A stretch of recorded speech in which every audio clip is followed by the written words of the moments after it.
नमस्कार मंडळी, मी पूनम. मी आपल्या मराठी यूट्यूब चॅनलमध्ये आपणा सर्वांचं अगदी मनापासून स्वागत करते. यावर्षी 15 फेब्रुवारी 2026 वार रविवार या दिवशी आलेली आहे महाशिवरात्री. खूप सारे शिवभक्त जे आहेत ते महाशिवरात्रीचं व्रत करत असतात.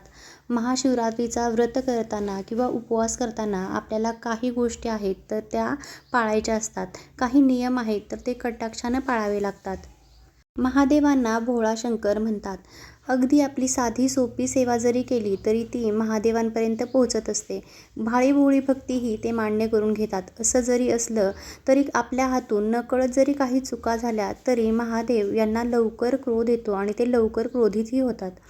त्यामुळं आपल्याला उपवासाचे काही नियम पाळणं हे अत्यंत महत्त्वाचं असतं. त्याबद्दलची संपूर्ण माहिती आजच्या व्हिडिओमध्ये आपण बघणार आहोत. त्यासाठी व्हिडिओ संपूर्ण बघा आणि आपल्या चॅनेलवरती नवीन असाल तर चॅनेलला सबस्क्राईब करा आणि व्हिडिओ आवडला तर व्हिडिओला एक लाईक करा आणि हाईप करायलाही विसरू नका. महादेव यांना देवाधिदेव म्हटलं जातं. महादेवांची पूजा जे कोणी मनोभावे आणि भक्तिभावानं करतं त्यांच्या सगळ्या मनोकामना पूर्ण होतात असं मानलं जातं. ज्या कोणाला सोमवारचं व्रत करणं जमत नाही किंवा प्रदोषचं व्रत करणं जमत नाही, वर्षभरामध्ये आपण जी काही व्रत वैकल्ये करत असतो ती जर कोणाला जमत नसतील तर त्यांनी महाशिवरात्रीचा हा उपवास अवश्य धरावा. कारण गंगेतील प्रत्येक पवित्र थेंबाप्रमाणे हे महाशिवरात्रीचं व्रत मानलं जातं.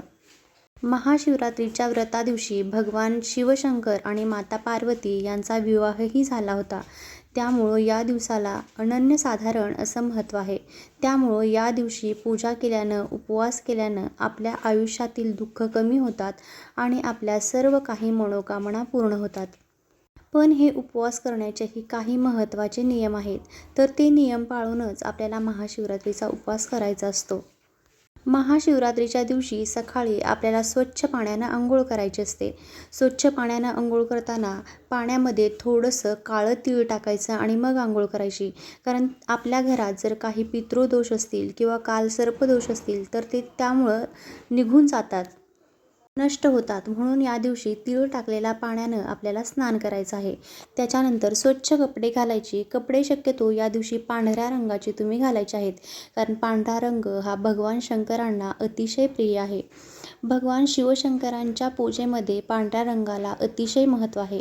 त्यामुळं तुम्ही जी काही पूजा मांडणी करणार आहात, जी पूजा करणार आहात त्याच्यासाठी आपण जे काही वस्त्र अंथरतो तर तेही पांढऱ्या रंगाचंच वापरायचं. त्याच्यानंतर पांढऱ्या रंगाची फुलं, पांढऱ्या रंगाचं धोत्र्याचं फळ, फूल, बेलपत्र अशा भरपूर काही गोष्टी शंभो महादेवांना वाहिल्या जातात. सगळ्यात महत्त्वाचं म्हणजे या दिवशी शिवशंकरांना फक्त जलानं जरी अभिषेक केला तरीही त्यांच्यापर्यंत तो पोहोचतो आणि फक्त अभिषेक केल्यानं एखादं पांढरं फूल वाहिलं आणि एखादं बेलपत्र जरी वाहिलं तरी शंभो महादेव तितक्याच लवकर आपल्यावरती प्रसन्न होतात. कारण महाशिवरात्रीला शिवतत्व हे पृथ्वीवरती असतं आणि आपण केलेल्या छोट्या मोठ्या सेवाही भगवान महादेवांपर्यंत लवकर पोहोचत असतात. इतर दिवसांच्या तुलनेत हा दिवस अत्यंत महत्त्वाचा आहे. कारण या दिवशी शिवतत्व पृथ्वीवरती असल्यामुळं जर तुम्ही उपास करत असाल तर वाईट बोलणं, वाईट वागणं, वाईट ऐकणं या गोष्टी आपल्याला अजिबात करायच्या नाही आहेत. आपण उपवास करतो आणि एखाद्याविषयी वाईट बोलतो, वाईट वागतो या गोष्टी या उपवासाला अजिबात चालत नाहीत. तुम्ही जर व्रत करत असाल तर तुम्ही त्या दिवशी अगदी शांत राहायचं आहे. मन आणि बुद्धी एकाग्र करून आपल्याला या दिवशी शंभो महादेवांची पूजा करायची आहे. या दिवशी काही लोक शिवांना रुद्राभिषेकसुद्धा करतात. तर रुद्राभिषेक करताना आपल्याला दूध, दही किंवा पंचामृतांमध्ये जे काही 5 प्रकार आपण वापरतो, काही लोक त्यांचा सेपरेट असाही अभिषेक करतात. तर सगळं काही चालून जातं. पण आपण जे अभिषेकाचं पाणी असतं तर ते पाणी तुळशीला अजिबात घालायचं नाही आहे. 99% लोक ही चूक करतात की अभिषेकाचं पाणी हे तुळशीला वाहतात. पण तुळशीला हे अभिषेकाचं पाणी घालायचं नाही. तर इतर कोणतंही झाड असेल तर त्याला तुम्ही हे अभिषेकाचं पाणी घालू शकता. आणि जर तुम्ही रुद्राभिषेक करत असाल तर रुद्राभिषेक केल्यानंतर त्याच्या पिंडीवरती जे जल आपण अर्पण करत असतो तर ते जल आपण घरातील सगळ्या लोकांनी एक एक चमचा घ्यायचा आहे. कारण हे जल घेतल्यानं आपल्या आयुष्यातील बऱ्याचशा अडचणी दूर होतात. व्यसनी व्यक्ती असेल तर त्यांचे व्यसन दूर होतो, आजारी व्यक्ती असेल तर त्यांचे रोग दूर होतात. आपल्या प्रत्येक कामात हे यश येत असतं. म्हणून या दिवशी महादेवांना रुद्राभिषेक करणं ही अत्यंत महत्त्वाचं आहे. त्याचबरोबर आणखी महत्त्वाची गोष्ट म्हणजे नैवेद्य दाखवताना काही लोक चुकूनच तुळशीचा वापर करत असतात. तुळस ही भगवान शंकरांना वाहिली जात नाही. माता लक्ष्मी असेल किंवा भगवान विष्णू असतील तर त्यांच्या पूजेमध्ये तुळस ही महत्त्वाची असते आणि तुळशीपत्र ठेवल्याशिवाय आपण त्यांना नैवेद्यही दाखवत नाही. पण तुम्ही चुकूनही या दिवशी तुळशीपत्र वाहायचं नाही आहे किंवा नैवेद्य दाखवताना त्यावरती तुळशीपत्र हे ठेवायचं नाही आहे. भगवान शिवशंकरांच्या पूजेमध्ये तुळशीपत्र वाहिलं जात नाही. आणखी महत्त्वाची गोष्ट सांगायची झालं तर पहिल्यापासून जर तुम्ही हे महाशिवरात्रीचं व्रत करत असाल आणि जर तुम्ही गर्भवती असाल तर गर्भवती महिलांनी 7 महिन्याच्या नंतर महाशिवरात्रीचं हे व्रत करायचं नाही आहे. कारण 7 महिन्यानंतर आपल्या पोटामध्ये बाळाची हालचाल होत असते आणि 7 महिन्यानंतर त्यांना महादेवाची पूजा ही वर्ज्य आहे असं शास्त्रामध्ये सांगितलेलं आहे. त्यामुळं जर तुम्हाला 7 महिने होऊन गेले असतील तर तुम्ही शंभो महादेवांची पूजा करायची नाही आहे. जर तुम्ही या दिवशी उपवास धरत असाल तर उपवासाला वरईचे तांदूळ खायचे नाही आहेत. वरई ह्या उपवासाला चालत नाही. शक्यतो हा उपवास फळं, दूध घेऊन केला जातो. पण ज्यांना शक्य नाही पण उपवास करायची इच्छा आहे तर त्यांनी साबुदाण्यापासून बनवलेले कोणतेही पदार्थ खाऊन तुम्ही हा उपवास केला तरीही चालू शकतो.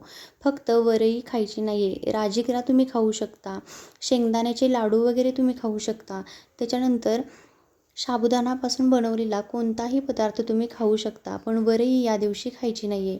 त्याच्यानंतर आपण जे बेलपत्र वाहतो तर ते बेलपत्र नेहमी उलटं वाहायचं. बेलपत्र ही कुठंही तुटलेलं, फुटलेलं असू नये. मग तुम्ही एक बेलपत्र वाहिलं तरीही चालू शकतं. 1, 5, 11, 21 तुम्ही कितीही बेलपत्र या दिवशी ओम नमः शिवाय या प्रभावी मंत्राचा जप करून शिवपिंडीवरती वाहायचे आहेत. आणि बेलपत्र वाहताना जे बेलपत्र असतं त्याच्या खाली एक छोटीशी गाठ असते तर ती गाठ आपल्याला काढून घ्यायची आहे आणि त्याच्यानंतर पालतं बेलपत्र हे शिवपिंडीवरती व्हायचं आहे. हे बऱ्याच लोकांना माहिती नसतं आणि साध्या साध्या अशा चुका करतात. त्यामुळं आपल्याला आपण केलेल्या पूजेचं हे फळ मिळत नसतं. आपण महाशिवरात्रीची एक कथाही ऐकलेली असेल की भगवान शिवांनी कुठल्याही रूपानं आपल्याकडून जर महाशिवरात्रीची पूजा करून घेतली तरीही त्याचं फळ आपल्याला मिळत असतं. त्यामुळं जर आपण हा उपवास करतोय तर तो पूर्ण श्रद्धेनं, भक्तीनं करायचा आहे आणि सगळे काही नियम पाळून करायचा आहे. कारण भगवान शिवशंकर हे जेवढे दयाळू आहेत, मायाळू आहेत, तेवढेच ते लवकर क्रोधितही होतात. त्यामुळं कोणत्याही गोष्टीचं भय मनात न ठेवता अगदी श्रद्धेनं मनापासून फक्त जलार्पण करून जरी तुम्ही शंभो महादेवांची पूजा केली तरीही चालू शकतं. महाशिवरात्रीच्या दिवशी संध्याकाळी जागरण करायचं असतं. जर तुम्हाला शक्य असेल तर जागरण करा. दिवसभरात झोपू नये. त्याच्यासोबतच ब्रह्मचर्य पाळावं. या काही चुका आपल्याला या दिवशी अजिबात करायच्या नाही आहेत. मी सांगितलेली माहिती जर तुम्हाला आवडली असेल तर व्हिडिओला एक लाईक करा आणि चॅनेलला सबस्क्राईब करायलाही विसरू नका. धन्यवाद.